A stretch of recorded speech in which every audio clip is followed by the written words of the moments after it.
ನಮಸ್ಕಾರ. ನಮ್ಮ ಅಜ್ಜಿ ಒಂದು ಮಾತು ಹೇಳ್ತಾ ಇದ್ರು ನೋಡಿ, ಇಂಗು ತೆಂಗು ಹಾಕಿ ಮಾಡಿದ ಅಡಿಗೆ ಅಂದರೆ ಮಂಗ ಮಾಡಿದ್ರೂ ಚೆನ್ನಾಗಿರುತ್ತೆ ಅಂತ.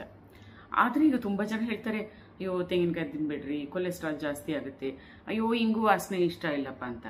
ಆದರೆ ಮತ್ತೊಂದು ತರಕಾರಿ ಇದೆ ನೋಡ್ರಿ, ಒಂದು ಖಾರ ಮಂಡಕ್ಕಿ ಮಾಡಿದ್ರೆ ಅಲ್ಲಿಂದ ಹಿಡಿದು ಸಾಂಬಾರ್ ತನಕ, ಉಪ್ಪಿಟ್ಟಿರಲಿ, ಏನದು ಪಲಾವ್ ಇರಲಿ, ಬಿಸಿಬೇಳೆ ಬಾತ್ ಇರಲಿ, ಎಲ್ಲದಕ್ಕೂ ಹಾಕ್ತಾರೆ. ದೋಸೆ ಗೀಸೆ ಅಂತ ಏನದು ಗೊತ್ತಾಗಿರ್ಬೇಕಲ್ವಾ. ನೋಡಿ, ಅದೇ ಈರುಳ್ಳಿ, ಅದು ಎಷ್ಟು ಇಷ್ಟಪಡ್ತಾರಪ್ಪ ಜನ. ತುಂಬ ಜನಕ್ಕೆ ಈರುಳ್ಳಿ ಬಹಳ ಇಷ್ಟ. ಈರುಳ್ಳಿ ಬಗ್ಗೆ ಒಗಟ್ಟು ಹೇಳ್ತಾ ಇದ್ವಿ ನಾವು. ಅಂಗಡಿಯಿಂದ ತರೋದು, ಮುಂದಿಟ್ಕೊಂಡು ಅಳೋದು ಅಂತ ಅಲ್ವಾ. ಅಡ್ಡ ಕೊಯ್ದರೆ ಚಕ್ರ, ಉದ್ದ ಕೊಯ್ದರೆ ಶಂಕ ಅಂತ. ಯಾಕೆ ಅಳ್ತೀವಿ ಈರುಳ್ಳಿ ಕಟ್ ಮಾಡುವಾಗ? ಯಾಕೆ ನಾನು ಈರುಳ್ಳಿ ಬಗ್ಗೆ ಮಾತಾಡ್ತಾ ಇದ್ದೀನಿ ಇವತ್ತು ಅಂತ ಹೇಳಿದ್ರೆ, ನಾವೆಲ್ಲ ಶಾಪಿಂಗ್ ಮಾಡಲಿಕ್ಕೆ ಬಹಳಷ್ಟು ಆನ್ಲೈನ್ ಆ್ಯಪ್ಗಳನ್ನ ಇಟ್ಕೊಂಡಿದ್ದೀವಲ್ಲ. ಒಂದು ಮಿಲ್ಕ್ ಬ್ಯಾಸ್ಕೆಟ್ ಬೇರೆ, ಮಿಲ್ಕ್ ಬ್ಯಾಸ್ಕೆಟ್ನಲ್ಲಿ ಸೇಲ್ ಹಾಕೊಂಡ್ಬಿಟ್ಟಿದ್ದಾರೆ, ಈರುಳ್ಳಿ ಸೇಲ್ ಅಂತ. ಇದು ಅಲ್ಲಿಂದ ತಂದಿ ನೋಡಿ, ಎಷ್ಟು ಚೆನ್ನಾಗಿದೆ ಗಡ್ಡೆ. ಎಷ್ಟು ಗೊತ್ತಾ ಕೆಜಿ? ಜಸ್ಟ್ 5 rupees, 5 ರೂಪಾಯಿಗೆ 1 kg. ನಾವೆಲ್ಲ ಸಣ್ಣವ್ರು ಇರುವಾಗ 10 ರೂಪಾಯಿಗೆ, ತುಂಬ ಹಿಂದೆ, ಒಂದು 30, 35, 40 ವರ್ಷಗಳ ಕೆಳಗೆ 10 ರೂಪಾಯಿಗೆ 2 kg, 10 ರೂಪಾಯಿಗೆ 3 kg ಅಂತ ಇದ್ರು. ಈಗ ನೋಡಿದ್ರೆ 5 ರೂಪಾಯಿ, ನಂಬಕ್ಕೆ ಆಗೋದಿಲ್ಲ ಅಲ್ವಾ. ಸೊ ಇದು ಈರುಳ್ಳಿ ಹೆಂಗಿರುತ್ತೆ ಅಂತ ತರಿಸ್ಕೊಂಡು ತುಂಬ ಚೆನ್ನಾಗಿದೆ. ಅದಕ್ಕೆ ಕಟ್ ಮಾಡುವಾಗ ನೋಡ್ತಾ ಇದ್ದೆ, ಏನು ಮಾಡೋದು ಈರುಳ್ಳಿಯಿಂದ.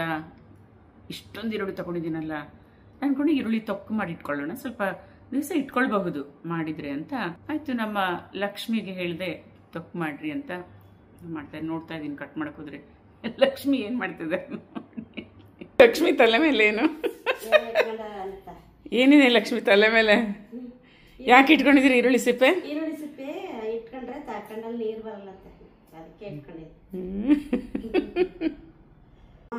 ಏನಂದೆ, ಫಸ್ಟ್ ಈರುಳ್ಳಿ ಸಿಪ್ಪೆ ತಲೆ ಮೇಲೆ ಇಟ್ಕೊಂಡು ಕಣ್ಣ ನೀರು ಬರಲ್ಲ.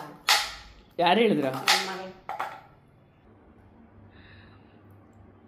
ಲಕ್ಷ್ಮಿ ತಲೆ ಮೇಲೆ ಈರುಳ್ಳಿ ಸಿಪ್ಪೆ. ನಾನು ಅನ್ಕೊಂಡೆ ಲಕ್ಷ್ಮಿ ಹಿಂಗೆ ತೆಗಿತಾ ಇದ್ದಾರಲ್ಲ ಸಿಪ್ಪೆ, ಅದು ತಲೆ ಮೇಲೆ ಕುತ್ಕೊಂಡು ಏನ್ರಿ ಲಕ್ಷ್ಮಿ ಇದು ತೆಗ್ದೆ ಒಂದ್ಸತಿ ಮತ್ತೆ ಇಟ್ಕೊಂಡು. ಅಯ್ಯೋ, ಯಾಕೆ ಅಂದರೆ ಗಡ್ಡೆ ಇದೆಲ್ಲ ಕಟ್ ಮಾಡುವಾಗ ಕಣ್ಣಲ್ಲಿ ನೀರು ಬರುತ್ತಲ್ಲ. ಯಾರೋ ಹೇಳಿದ್ರಂತೆ, ಎಲ್ಲೋ ಯಾವುದೋ ವಿಡಿಯೋ ನೋಡಿದ್ರಂತೆ, ಈ ಸಿಪ್ಪೆ ತಗೊಂಡು ತಲೆ ಮೇಲೆ ಇಟ್ಕೊಂಡ್ರೆ ಅದು ಕಣ್ಣಲ್ಲಿ ನೀರು ಬರಲ್ಲ ಅಂತ. ಹೇಗೆ ನೋಡಿ, ನಮ್ಮ ಅಮ್ಮ ಇರುವಾಗ ಹೇಳ್ತಾ ಇದ್ರು, ಅಮ್ಮ ಈ ಈರುಳ್ಳಿ ಕಟ್ ಮಾಡುವಾಗ ಒಂದು ಸೇಫ್ಟಿ ಪಿನ್ ಬಾಯಲ್ಲಿ ಇಟ್ಕೊಂಡ್ಬಿಡ್ಬೇಕಂತೆ. ಬಟ್ಟೆಗೆ ಹಾಕೊಳ್ತೀವಲ್ಲ ಸೇಫ್ಟಿ ಪಿನ್, ಅದು ಇಟ್ಕೊಂಡು ಬರೋದಿಲ್ಲ. ಒಪ್ಪ ಏನೆಲ್ಲ ಅಲ್ವಾ. ಹೇಗೆ ಹೌ ಕ್ಯಾನ್ ಇಟ್ ಪ್ರಿವೆಂಟ್? ಆದರೆ ಮಾತ್ರ ಈರುಳ್ಳಿ ಕಟ್ ಮಾಡಿಬಿಟ್ಟು ನೀರಲ್ಲಿ ಹಾಕ್ತಾರಲ್ಲ, ನೀರಲ್ಲಿ ಹಾಕಿ ಮತ್ತೆ ಅದನ್ನು ಚಿಕ್ಕದಾಗಿ ಪೀಸ್ ಮಾಡಿದಾಗ ಆವಾಗ ಕಣ್ಣೀರು ಬರೋದಿಲ್ಲ. ಎಸ್, ಯಾಕೆ ಈರುಳ್ಳಿ ನಮಗೆಲ್ಲ ಕಣ್ಣೀರು ಬರ್ಸುತ್ತೆ ನೋಡಿ. ಈರುಳ್ಳಿಯಲ್ಲಿ ಸಲ್ಫಾಕ್ಸೈಡ್ ಅಂತ ಇದೆ. ಜೊತೆಗೆ ನಾವು ಈರುಳ್ಳಿ ಕಟ್ ಮಾಡಿದಾಗ ಸೆಲ್ಸ್ ಎಲ್ಲ, ಅಂದರೆ ಈರುಳ್ಳಿ ಡ್ಯಾಮೇಜ್ ಆಗುತ್ತಲ್ಲ, ಆಗ ಅದರೊಳಗಿರುವಂತಹ ಎನ್ಸೈಮು ಆಲಿನೇಸಸ್ ಅಂತ ಅದು ಬರುತ್ತೆ. ಇದು ಈ ಎನ್ಸೈಮ್ಸ್ ಇದೆಲ್ಲ ಅವು ಸಲ್ಫಾಕ್ಸೈಡ್ ಮೇಲೆ ಆ್ಯಕ್ಟ್ ಮಾಡುತ್ತೆ. ಆಗ ಉತ್ಪತ್ತಿಯಾಗೋದು ಸಲ್ಫೆನಿಕ್ ಆ್ಯಸಿಡ್ ಅಂತ. ಅದು ತಕ್ಷಣವೇ ಒಂದು ಆವಿಯಾಗುವಂತಹ ಗ್ಯಾಸ್ ರೂಪ ಆಗುತ್ತೆ, ಸಿನ್ಪ್ರೊಪೇನ್ ಥಯೋಲ್ ಎಸ್ ಆಕ್ಸೈಡ್ ಅಂತ. ಇದು ಗಾಳಿಯಲ್ಲಿ ಹೋದಾಗ ಕಣ್ಣಿನೆಲ್ಲ ಉರಿ ಬರ್ಸತ್ತೆ, ಇರಿಟೇಟ್ ಮಾಡುತ್ತೆ. ಕಣ್ಣು ಇರಿಟೇಟ್ ಆದಾಗ ಏನಾಗುತ್ತೆ, ಕಣ್ಣಲ್ಲಿ ನೀರು ಬರುತ್ತೆ. ಆ ನೀರು ಜೊತೆ ಇದು ಮಿಕ್ಸ್ ಆಗಿ ಸಲ್ಫ್ಯೂರಿಕ್ ಆ್ಯಸಿಡ್ ಆಗುತ್ತೆ. ಅದಕ್ಕೆ ಈ ಈರುಳ್ಳಿ ಕಟ್ ಮಾಡುವಾಗ ಕಣ್ಣಲ್ಲಿ ನೀರು ಬರುತ್ತೆ. ಅಳ್ಬೇಡಿ, ಯಾಕೆ ಕಳ್ತೀರಾ ಈರುಳ್ಳಿ ಕಟ್ ಮಾಡುವಾಗ ಅಂತ ತಮಾಷೆ ಮಾಡ್ತಾರೆ ಜನ. ಈ ಥರ ನಾನೆಲ್ಲೋ ಓದಿದ್ದೆ, ನಾವು ಈರುಳ್ಳಿ ಕಟ್ ಮಾಡುವಾಗ ನಾವು ಪಕ್ಕದಲ್ಲಿ ಒಂದು ಮೇಣದ ಬತ್ತಿನ ಹಚ್ಚಿಟ್ಕೊಂಡ್ರೆ ಕಣ್ಣೀರು ಬರೋದಿಲ್ಲ. ಅದನ್ನು ನಂಬ್ತೀನಿ ನಾನು. ಯಾಕೆ ನಾನು ನಿಮ್ಮ ಕಾರಣ ಹೇಳಿದ್ನಲ್ಲ ಯಾಕೆ ಕಣ್ಣಲ್ಲಿ ನೀರು ಬರುತ್ತೆ ಅಂತ. ಅದಾಯಿತು. ಯಾಕೆಂದರೆ ಈರುಳ್ಳಿನ ಕಟ್ ಮಾಡಿ ಫ್ರಿಡ್ಜಲ್ಲಿ, ಅಂದರೆ ಸಿಪ್ಪೆ ತೆಗೆದು ಫ್ರಿಜ್ಜಲ್ಲಿ ಇಟ್ಟು ನಂತರ ಕಟ್ ಮಾಡಿದರೆ ಸಹ ಕಣ್ಣಲ್ಲಿ ನೀರು ಬರಲ್ಲ ಅಂತಾರೆ. ಓಕೆ, ಅದನ್ನು ಒಪ್ಕೊಳ್ಳಿ. ಹೇಗೆ ತಿಂತೀವಲ್ಲ ಈರುಳ್ಳಿನ, ಹಸಿ ಈರುಳ್ಳಿ ತಿಂತೀವಿ, ಬೇಯಿಸಿದ ಈರುಳ್ಳಿ ತಿಂತೀವಿ, ಬಾಡಿಸ್ಕೊಂಡು ತಿಂತೀವಿ. ಕೆಲವರು ಸುಟ್ಟಿದ ಈರುಳ್ಳಿ ತಗೊಂಡು ಕೆಲವು ಖಾದ್ಯಗಳನ್ನು ತಯಾರಿಸ್ತಾರೆ. ಈರುಳ್ಳಿ ಅಂತೂ ಬಹಳ ಜನಕ್ಕೆ ಪ್ರಿಯ. ಈರುಳ್ಳಿ ಬೆಲೆ ಗಗನಕ್ಕೇರಿದಾಗ ನೋಡಬೇಕು, ಒಬ್ಬೊಬ್ಬ ಈರುಳ್ಳಿ ಹಾಕೋದ್ರಲ್ಲಿ ಎಷ್ಟೊಂದು ಜಿಪುಣತನ ಬಂದ್ಬಿಡುತ್ತೆ ಅಂಗಡಿಯವರಿಗೆ ಎಲ್ಲ. ಈ ಮಸಾಲೆ ದೋಸೆ ಎಲ್ಲ ಮಾಡ್ತಾರಲ್ಲ. ಆಯಿತು, ಈರುಳ್ಳಿ ಯಾಕೆ ಸೇವಿಸಬೇಕು? ಈರುಳ್ಳಿ ಸೇವನೆ ಆರೋಗ್ಯಕರವೇ? ಹೌದು, ಈರುಳ್ಳಿಯಲ್ಲಿ ಬಹಳಷ್ಟು ಒಳ್ಳೆಯ ಆರೋಗ್ಯಕರ ಅಂಶಗಳಿದೆ. ಸೊ ನೋಡ್ತಾ ಹೋಗೋಣ ನೋಡಿ, ಈರುಳ್ಳಿಯಲ್ಲಿ ಏನೇನಿದೆ ನೋಡಿ, ಸ್ವಲ್ಪ ಶಕ್ತಿ ಸಿಗುತ್ತೆ ಈರುಳ್ಳಿ ತಿಂದರೆ. ಫ್ಯಾಟ್ ಇಲ್ಲ, ಕೊಲೆಸ್ಟ್ರಾಲು ಏನೂ ಇಲ್ಲ, ಸೋಡಿಯಂ ಅಂಶ ಇದೆ. ಈರುಳ್ಳಿ ಸಿಹಿಯಾಗಿರುತ್ತಲ್ವ, ಯಾವುದೇ ಪದಾರ್ಥಕ್ಕೆ ಹಾಕಿದರೆ ಅದು. ಸೊ 11 ಗ್ರಾಮ್, 4% ಕಾರ್ಬೋಹೈಡ್ರೇಟ್ ಇದೆ. ಫೈಬರು ಸಹ 11% ಅಂತ ಇದೆ. ಸಿಹಿಯಾಗಿರುತ್ತಲ್ಲ, ಶುಗರ್ ಇದೆ. ಪ್ರೋಟೀನ್ ಒಂದು ಸ್ವಲ್ಪ ಇದೆ. ವಿಟಮಿನ್ ಎ ಇದೆ, ತುಂಬ ಮುಖ್ಯ. ವಿಟಮಿನ್ ಸಿ ಇದೆ ಅದರಲ್ಲಿ ಬೇಕಾದಷ್ಟು. ಅಂದರೆ ಇತರೆ ಬಿ ವೈಟಮಿನ್ ಅಂತೀವಲ್ಲ, ಸೊ B6, ಫೋಲಿಕ್ ಆ್ಯಸಿಡು ಮತ್ತು ಕ್ಯಾಲ್ಶಿಯಂ ಇದೆ. ಐರನ್ ಸ್ವಲ್ಪ ಇದೆ. Magnesium, phosphorus, potassium, zinc, copper, manganese ಇವೆಲ್ಲ ಖನಿಜಗಳು ಸ್ವಲ್ಪ ಇದೆ. ನಂತರದಲ್ಲಿ ಸ್ವಲ್ಪ ಸೆಲೇನಿಯಮ್ಮು, ಕ್ರೋಮಿಯಂ ಸಹ ಇದೆ. ವಿಟಮಿನ್ ಸಿ ಅಧಿಕವಾಗಿದೆ. ಸ್ವಲ್ಪ ಪ್ರಮಾಣದಲ್ಲಿ ಪಿಷ್ಟ ಪದಾರ್ಥ ಇದೆ, ಸ್ವಲ್ಪ ಪ್ರಮಾಣದಲ್ಲಿ ಅದರಲ್ಲಿ ಒಂಚೂರು ಪ್ರೋಟೀನ್ ಇದೆ. ಆದರೆ ವಿಟಮಿನ್ ಬಿ ಅಂಶ ಬೇಕಾದಷ್ಟಿದೆ. ಬೇರೆ ಬೇರೆ ವಿಟಮಿನ್ಗಳನ್ನು ನಾನು ಈಗ ಓದಿದೆ. ನಿಮ್ಗೆ ಗೊತ್ತಾ ಯಾಕೆ ಈರುಳ್ಳಿ ವಾಸನೆ ಬರುತ್ತೆ ಅಂತ? ಇಲ್ವಾ, ಹಸಿಯಾಗಿ ಕಟ್ ಮಾಡಿದ್ರೂ ವಾಸನೆ, ಅದು ಬೇಯಿಸುವಾಗಲೂ ವಾಸನೆ. ಸೊ ಯಾಕೆ ಈರುಳ್ಳಿಗೆ ವಾಸನೆ ಬರಲು ಕಾರಣ ಅಂದರೆ ಅದರಲ್ಲಿ ಇರುವಂತಹ ಈ ಅಂಶ, ಸಲ್ಫರ್ ಮತ್ತು ಥಯೋಸಲ್ಫಿನೇಟ್ಸ್, ಗಂಧಕ ಅಂತೀವಲ್ಲ ಅದು. ಈರುಳ್ಳಿ ಸೇವನೆ ಆರೋಗ್ಯಕರವೇ? ಹೌದು. ಪುರಾತನ ಕಾಲದಿಂದಲೂ ಈರುಳ್ಳಿಯನ್ನ ಅನೇಕ ರೋಗಗಳಿಗೆ ಸಹ ಉಪಯೋಗ ಮಾಡ್ತಾ ಇದ್ದಾರೆ.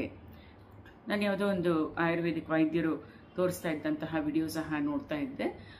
ಅಫ್ಕೋರ್ಸ್ ಇದಕ್ಕೆ ಆ್ಯಂಟಿ ಬ್ಯಾಕ್ಟೀರಿಯಲ್ ಪ್ರಾಪರ್ಟಿ ಇದೆ ಅಂತ ಹೇಳಿಬಿಟ್ಟು ಅದು ಅವರು ಒಂದು ತೆಳ್ಳಗೆ ಅಂದರೆ ಅಡ್ಡ ಕೊಯ್ದಂತಹ ಒಂದು ಸ್ಲೈಸ್ ಅಂತ ಹೇಳ್ತೀವಲ್ಲ, ಆ ಈರುಳ್ಳಿಯನ್ನು ಸ್ವಲ್ಪ ಬಿಸಿ ನೀರಲ್ಲಿ ಹಾಕಿ ಅರಿಶಿನ ಹಾಕಿ ಇಟ್ಬಿಟ್ಟಿದ್ರು. 1-2 ಗಂಟೆ ಕಾಲ ಇಟ್ಬಿಟ್ಟು ಕುಡೀರಿ ಅಂತ. ಗಂಟ್ಲು ನೋವಿಗೆ ಒಳ್ಳೆಯದು, ತಲೆಗೆ ಅಂದರೆ ಕೂದಲು ಹೊಟ್ಟೆಲ್ಲ ಇರುತ್ತಲ್ಲ, ಹೊಟ್ಟೆಗೆ ಒಳ್ಳೆಯದು, ಚರ್ಮಕ್ಕೆ ಒಳ್ಳೆಯದು ಅಂತ ಏನೇನೋ ಹೇಳ್ತಾ ಇದ್ರು. ಹೌದು, ಈರುಳ್ಳಿಯಲ್ಲಿ ಒಳ್ಳೆಯ ಅಂದರೆ ಪ್ರಾಪರ್ಟೀಸ್ ಇದೆ. ಈರುಳ್ಳಿಯಲ್ಲಿರುವ ವಿಟಮಿನ್ ಸಿ, ಐಸೋಥಯೋಸೈನೇಟ್ ಹಾಗೂ ಕ್ವೆರ್ಸೆಟಿನ್ ಎಂಬ ಫ್ಲೇವಿನಾಯ್ಡ್ಸ್, ಇವೆಲ್ಲ ಆ್ಯಂಟಿ ಆಕ್ಸಿಡೆಂಟ್ಸ್ ಅಂತ ಹೇಳ್ತೀವಲ್ಲ, ಅದು ನೆಗಡಿ ಮತ್ತು ಹೃದಯ ಕಾಯಿಲೆಗಳು, ಮಧುಮೇಹ ಅಂದರೆ ಡಯಾಬಿಟಿಸ್, ಮೂಳೆ ಸವೆತ ಮುಂತಾದ ರೋಗಗಳಲ್ಲದೆ ರಕ್ತದಲ್ಲಿನ ಕೊಬ್ಬಿನಾಂಶ ಕಡಿಮೆ ಮಾಡಲು, ಕ್ಯಾನ್ಸರ್ ತಡೆಗಟ್ಟಲು, ದೇಹದ ಸೋಂಕು ನಿವಾರಣೆಗೂ ಕೂಡ ಉಪಯುಕ್ತ. ಈರುಳ್ಳಿನಲ್ಲಿ ಅಲೈಲ್ ಪ್ರೊಪೈಲ್ ಡೈಸಲ್ಫೈಡ್ ಅಂತ ಇದೆ. ಇದು ಒಂದು ವರದಾನ ಅಂತಲೇ ಹೇಳಬೇಕು ನಾವು. ಯಾರಿಗೆ? ಮಧುಮೇಹಿಗಳಿಗೆ.